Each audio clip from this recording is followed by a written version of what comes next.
Hello, everyone. Welcome to another episode of Grand Football Weekly as we discuss the Premier League. And I have with me today an array of guests. In fact, I have a first-time guest today, and I'll get to him eventually when he introduces himself. But I will start with my main man, Mr. Osita. Welcome to the show, my bro. How are you doing? Thank you. I'm all right, my brother. Happy New Year to you. Happy New Year to you too. Happy New Year to you. And I also have my ever-present analyst, Mr. Silas. You're welcome to the show, my brother. Thank you so much. It's good to be here this night to discuss football. Yes. Good evening to everyone in the studio, and good evening to all our listeners out there. Yeah. Yes, you're welcome. You're welcome. And for the first time, we have my brother and friend, Eddie Great. You're welcome to the show, my bro. Thank you so much. It's a pleasure to be here. And I'm looking forward to a great one. Yes. Good evening, viewers out there. Guys, the reason we got him in is because he's a Liverpool fan.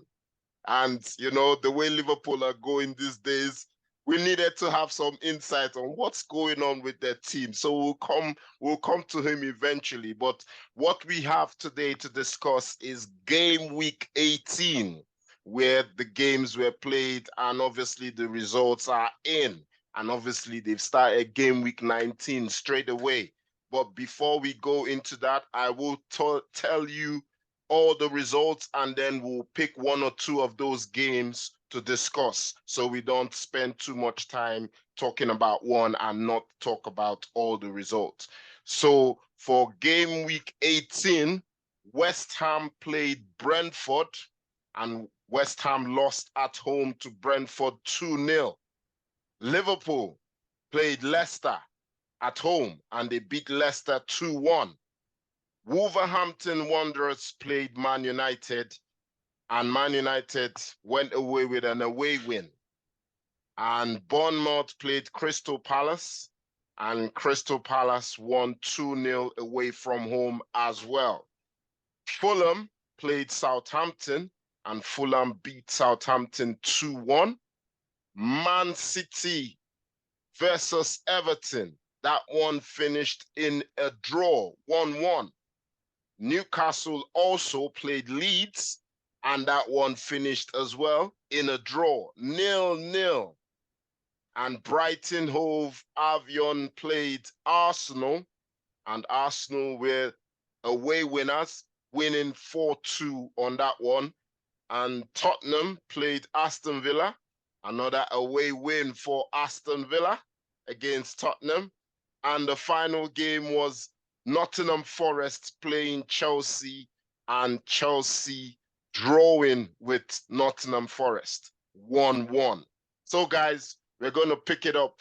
Because we have Eddie Great in the studio, we're going to talk quickly about the Liverpool-Leicester game. What did you make of that game for your team? Yeah, the Leicester game was quite a fascinating one. Considering if you check, Liverpool recently, we've not really done so much, especially this season. Yeah, we've not done so well. Yeah, and the Leicester game was another example. I think we just it was kind of scrappy. Yeah, and, 2 own goals. Don't forget 2 own goals. Yeah. So not good. Considering the early goal, actually made the match much more difficult. Yeah. And coming with the own goals that came, and the tactical changes that the Union Club made in the second half, they actually even the game out. I think Leicester was also outdone by. I think they actually stood a chance. So I'm glad you're saying that. Yeah, because they could have even maybe gotten a 2-0 draw in that game, because Liverpool wasn't that fantastic. Yeah, and just like we've been almost all seasons. So it was a good result for us at the end. At least it was a good take, and then towards the pushing for the top 4 this season. Yeah. Silas. Well, I'm happy he's celebrating, but I'm also happy he's accepting the fact that they didn't get to play very well in that particular game. Yeah. Well, lucky Liverpool, 3 goals. You scored none, but you had 3 points. Yeah. It's one of those things. It's one of those things in football. But I think with the result, a win at King Power, it's something big, it's something huge for you to get back into the league format, into the league system. I'm saying this because the results have not been favorable before now. And then coming into after the World Cup, and then you won your first game, and then this particular one again, winning 2-1 at Leicester. It's a big boost for the team. Big boost was it at Leicester? Was it at Anfield? It was at Anfield, actually. It was actually at Anfield. Yeah, at Anfield. Sorry about that. So it's a big boost for you to get back into the league. If you keep up with this pace, if you keep up with these results, if you can build and capitalize on these 2 different results which you've had so far after the World Cup, it can push you towards the top 4 finish. And then one thing about football over the years is that the moment you get into the winning streak and then you keep up with the performance, you keep on grinding the result, it helps you, it has a way of helping you to build the team to that particular point you want. And one thing about Jurgen Klopp is he's just like a vampire that does not taste blood. The moment he tastes blood, it's explosive. It does not, if he gets a win in a particular game, he likes to build on it. He likes to build the confidence of the team. And it's going well for him. It's just that we just have issues with Nunes, who has not been scoring goals. Hopefully this guy can just hit back. I don't know what Klopp needs to do to make this guy fire on all cylinder. Maybe arrange a personal training for him to keep on shooting all day. I don't know. But I just need to learn to poach goals at this particular time to help them more. Yeah. Osita? Okay. Did you want to say something, Eddie? I was maybe after Osita. Are we talking about Liverpool win or Liverpool defeat? No, the win against Leicester. Because they did beat Leicester. They beat Leicester. That's the week we're looking at. Yeah. If I'm being correct. And honestly, it wasn't the finest Liverpool performance I've seen. I've seen way better performances from Liverpool. That win was simply scrappy. Very, very, but very. I've never seen Liverpool this season as a serious team. They've never been it. It has always been a hit and miss. They've not actually mounted a challenge. No, they haven't. This season. I mean, it's talking about pushing you. for top 4. Talking about pushing for top 4, it's not for Liverpool this season. There are teams that are pushing for top 4, and we know even the one in our backyard is way into the top 4 business more. You mean Fulham than Liverpool? It means Newcastle United, I guess. I'm talking of Newcastle United. Newcastle United is more of a top 4 team now. Yeah, right Liverpool. Now. Yeah. So it's not about Liverpool. It's about so many big teams. Even surprisingly, even Tottenham. Everybody expected Tottenham to pull up an upset, but they've given us lackluster display performances. So far. Yeah. So, it was a win. We can't deny Liverpool that fact, but it was a scrappy win. I must admit. So it wasn't the best of wins. So, Eddie, what do you have to say? Klopp. I don't know. I wouldn't say Klopp has lost the plot. It's just that at some point, every team, without necessarily getting the right players in fact, Liverpool is suffering from the after effect of losing Sadio Mane. Take it or leave it. Sadio Mane's departure last summer is a very big. He left a very big shoe that has been difficult to find someone to fill. So until you get a perfect replacement for Sadio Mane, Liverpool will tend to struggle because there's an element of excitement, professionalism that he brings into the game that has been absent. That has been missing, yeah. So until they get that fix, until they fix that issue, they are not going to move forward. That's my own submission. Okay, definitely. Sadio Mane is a superstar, which any team in the world will miss.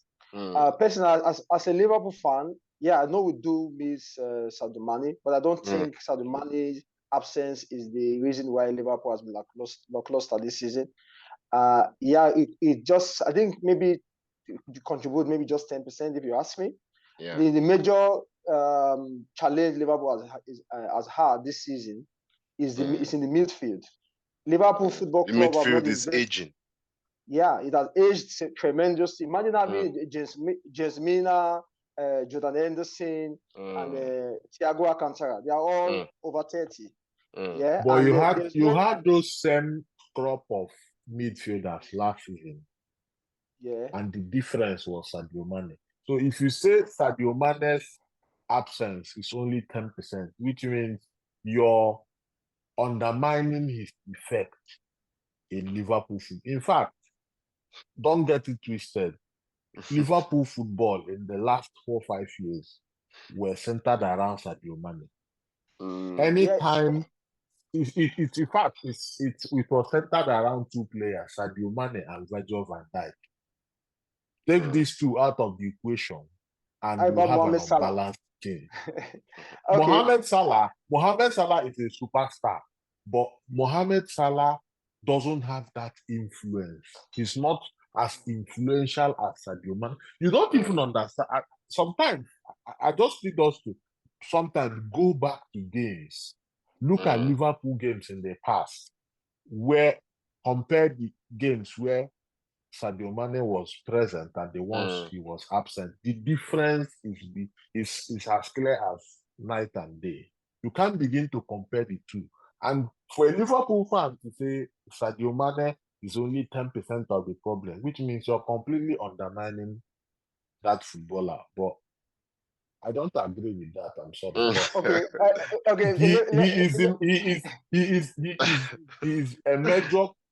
His absence is a major contributing factor to the reason why Liverpool is struggling this season.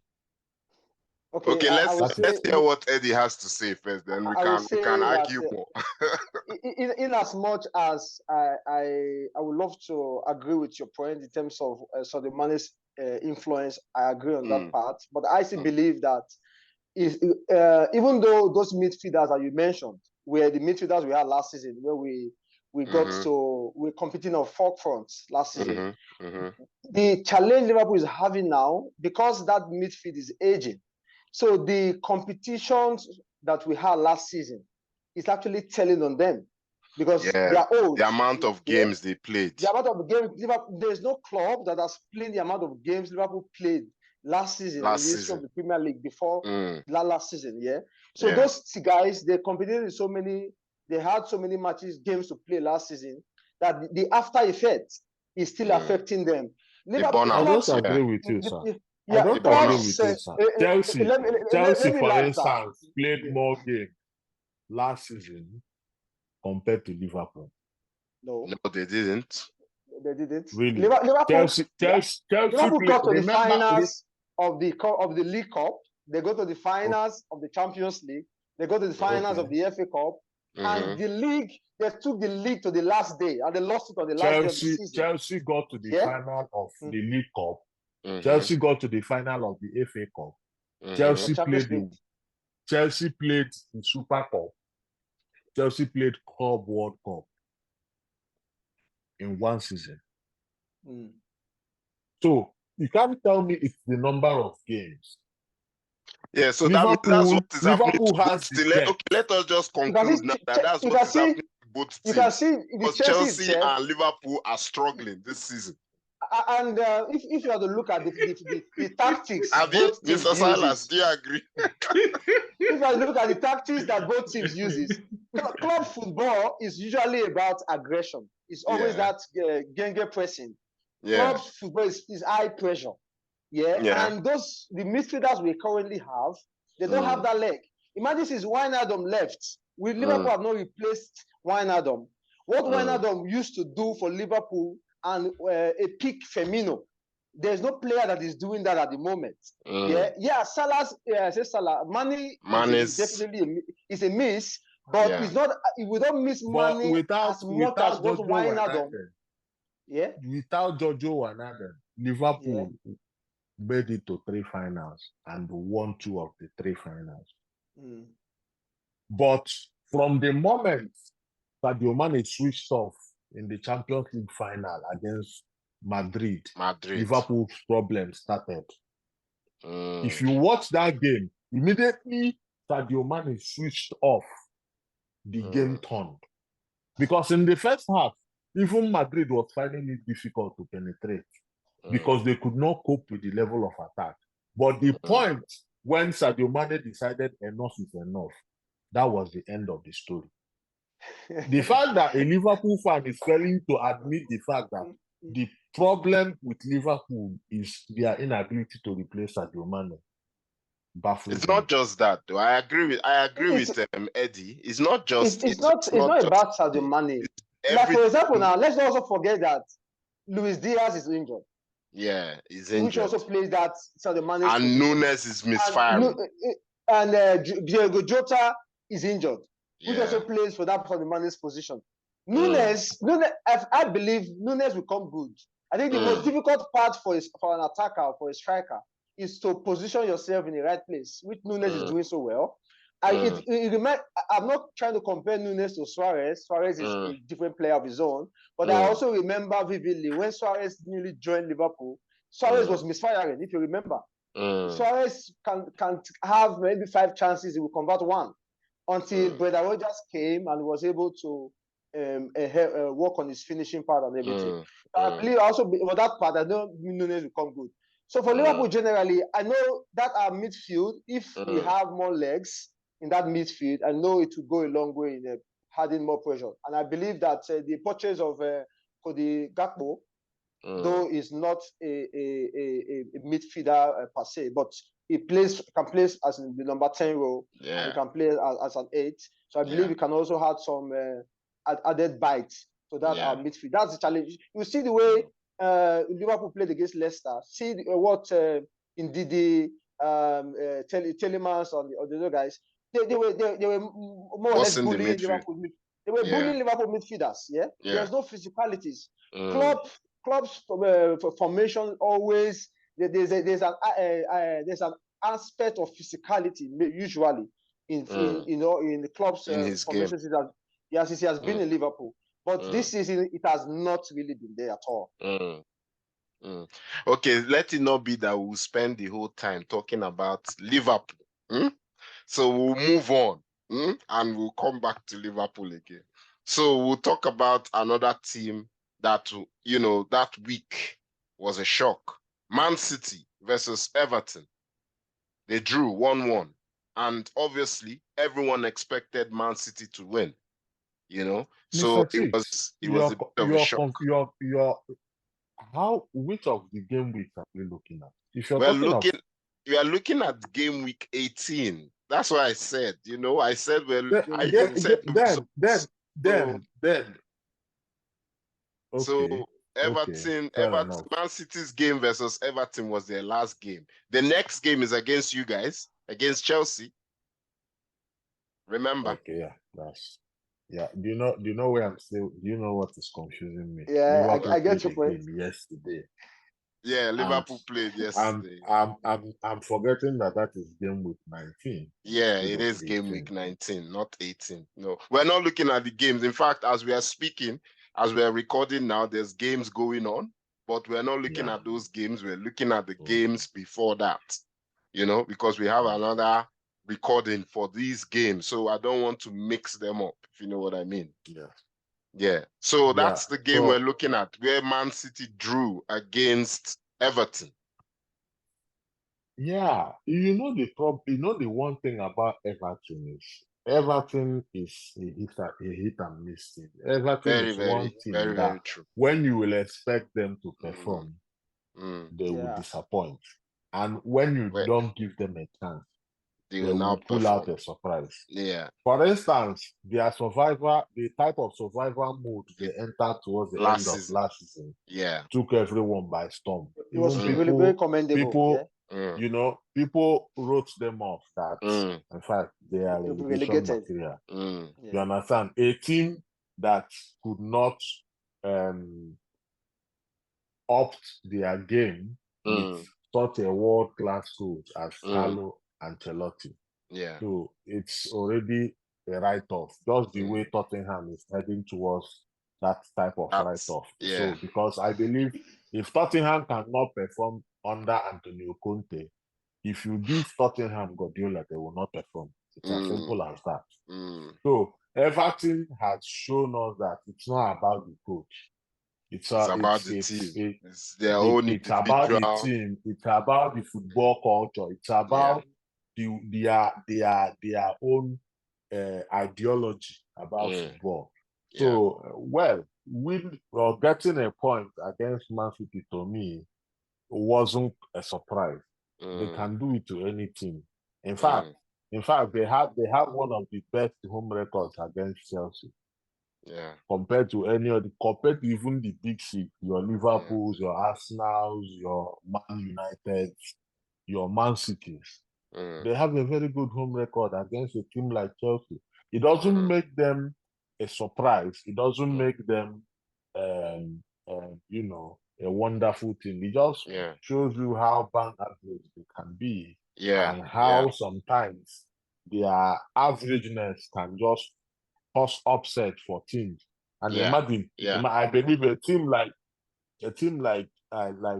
Man City might just not take them serious by default. And that type of approach to games can hurt a team's chances. Exactly what is happening now against one of the games going on now. The big team is looking at the other team as we have a record against you. And those are some of the aspects of football that can just take you by storm. In football, it's not always the best approach to undermine your opponent, no matter how good you think you are. You can pull an upset, and Everton getting a draw against Man City in the game week, to me, wasn't a surprise. It's something they can always do. They have the ability to do it. What did you make of it? Thanks, Osita. What did you make of it, Silas? You've been quiet. Well, Lampard and his boys actually came to Etihad for a fight, and which Guardiola never expected. He actually was thinking it's just going to be that fluidity kind of football, but these guys came with a well-packed wall, and then nothing was penetrating through the wall. We had instances in that game where City were close to scoring goals, but each time they get on the edge, you see Everton's defenders coming in to block the balls and some other things to take the shine from them. One thing Guardiola did not realize on time in that particular game was the fact that Everton were very, very solid defensively, and then it took him a lot of time to realize that. And then when he eventually realized most of his players were losing it, Gundogan, Haaland, they were getting frustrated in that game and some other things, which after the game, he actually complained about Haaland losing his calm when things are not going on well, which he needs to actually work on. Hopefully, that will work for. But if there's something we have to take from that game, is Grace goal. Wonderful, excellent. Beautiful. That's beautiful. You don't get to score many of that in a season, but for that particular one, you just have to applaud him for it. Hopefully they can build on this. A draw against City is a big one for them because they are really struggling. One game up, one game down, and some other things. So if they can capitalize on this draw, maybe to help them to stay off, because the way they are going, if they continue to drop point today, gain point today, they may not go beyond that average team that we've known them for years. Eddie? Yeah, I think that's a great goal. Actually, I touched light on what Osita mentioned about maybe Man City not rating them high enough. You can imagine the amount of space that Gray had before he took that shot. He even slipped, kind of slipped. Yeah, he slipped, got himself and up, and he was still able to of the ball. put the ball in. So it seems like Everton, they always seem to do well against the big clubs, if I would put it like that. They can be very, very formidable and organized defensively when they play Man Cities, Liverpool's, Chelsea's, and the likes. I think it's only Manchester United that know how to deal with them, sort of. I don't know why. Manchester United usually often defeat Everton easily. I don't know why. Yeah. So it was a certain Wayne Rooney that started it now. You know, when he left Everton and went to Man United, he was as if he took all their antidote with him and said, "This is how you beat Everton." You know? Yeah.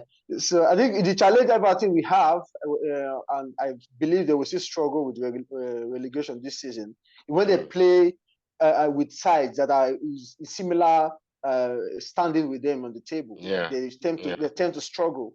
And they tend to struggle. So it will definitely come to affect them at the end of the season if they keep continuing like that. If they don't change up their game against their fellow contestants. Yeah, because of our time, we'll quickly touch on the Arsenal versus Brighton game. It was I'll go because this one is my team. Anyway, it was a beautiful game. We gave it our best, and what saved us was our good start. You know, we started well, scored early goal, eased the tension, and then started playing comfortable football. Scored your 2. Scored 3, and now became a bit complacent, you know, taking off some players, thinking, okay, we've got this in the bag. And eventually, you know, Brighton started coming back 3-1. Or before you know it, I think we scored 4-1 before they scored 4-2. And they scored a goal that was now disallowed. And in fact, when that third goal that was disallowed went in, I was like, whoo, we're in for a very, very serious 10 minutes here. But luckily, it was disallowed and, you know, eased the nerves, and we're able to now kind of like just ride the storm till the end. But all in all, impressed with Arsenal, able to keep that 7 points, considering the other 2 teams had dropped points. Newcastle and Man City had dropped points. So it was good to see us, you know, get that 7 points clear. But Man City, Chelsea, what happened against Nottingham Forest? We need to talk about that before our time runs out. What happened, man? You guys went to the game. I think the holidays are over. I think it's time Graham Potter needs to find a rhythm to whatever is happening in the team. Apart from the fact that Sterling scored that beautiful goal, because it takes someone that is very wise to actually realize that a ball is bouncing back and then tripping in very well, because most players at that particular instant may misfire because they were not expecting it. I didn't see any tangible contribution from Sterling. It looks a bit confused each time he gets the ball, either to pass or to hold on to the ball or to drive or to move. It was not professional in that game. It was not professional. And I keep asking myself, when are you going to get it? You are aging. This is the time for you to give the best you have in you. You are not giving it. And then you are a senior player. I feel this is why Guardiola was even happy to let him. That's why they let him go, Man City will never let a top player leave. You are a senior player in this team. Give your best each time you are playing. Then I also saw a particular Pulisic running around the field. At this particular time, you see him play from the right to the left. He was just running everywhere all around the field. And then their final passes in that game was abysmal. Get the ball, touch the ball to the right person. Let's move on. I don't see it. And then it's time again. They also need to work on how to replace Silas Osita. This guy has given his best all the years. He has played over 450 games. He has seen it all, but his strength is gradually failing him. And then there's a need for them to work on who to replace him. Mount, it seems better today. Tomorrow seems coming down and some other things. There's a fight for him, but he needs people to accompany him in that midfield. Generally, I feel there's a need for them to actually talk to these guys to give their best, because I don't see them struggling against that kind of a team, and then you expect them to make top 4. They really need to get to sit down, look at what is going on in the team, and then find solution to it. Okay, let's hear what the actual Chelsea man has to say. Osita, you've got 1 minute to try and round up what happened, you know? When you have an established tradition, be it the way you play football or the way you approach life generally, and you decide to ditch that established pattern of doing things to try something new. It's a 50-50 thing. It might work out, it might not work out. I'm assuming you're talking of Potter here now. In the case of Chelsea has actually abandoned their traditional style of playing football. Chelsea has always been a 4-3-3 team. And the fact that they've abandoned 4-3-3 and they are trying 4-3-2-1, they are trying 3-4-3, they are trying 3-5-2, they are trying 4-5-1, and Graham Potter, they are trying to be fluid, formationless. It's not making sense. You end up playing, making these players to work extra hard to fit into your team. When you bought them and they already have a default way of playing and they've excelled and they've shown over time that this is how they play and this is how to bring out the best out of them, you need to be consistent and stick to what you want. But Graham Potter trying different things at different times, he shows you a different formation during the startup, and when the game starts, you see a different thing in the game. All those things they have a way of confusing those players. They are human beings, they are not robots. So you have to give them in as much as you want to get the best out of them and make the best out of the team, you still have to give these players the benefit of the doubt to play to their strengths. If you want to use a player, if you want to use a team, design a formation that would bring out the best out of them. Don't try to do tests. It's no longer a time of hit and miss, test running. But Chelsea is still test running formations. I think they're still in a preseason. And that is why they get it today, they miss it tomorrow. That is not the long and short of it. Long and short of it. Okay. Thank you, guys. Listen, I want to thank everyone for being on the show. But before we go, I just want to quickly run down game week 19, those that are playing for game week 19. Brentford, well, we know they played Liverpool yesterday. We're not going to talk about that result. Arsenal played Newcastle. Everton played Brighton. Leicester played Fulham.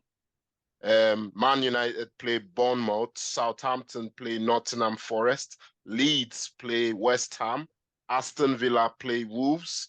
Crystal Palace play Tottenham. Chelsea play Man City. That's the game of the game week 19, I would say. But we don't have time to discuss all that. And I just want to say thank you, Eddie. Great for being here. We would love to have you again.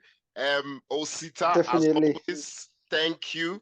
Mr. Silas, thank you very much. And thank you very much, all our listeners. And we will be back with more content. Stay tuned, and we will be back again. Bye for now, guys. Take care. Thank you. Bye. Bye. Don't check this.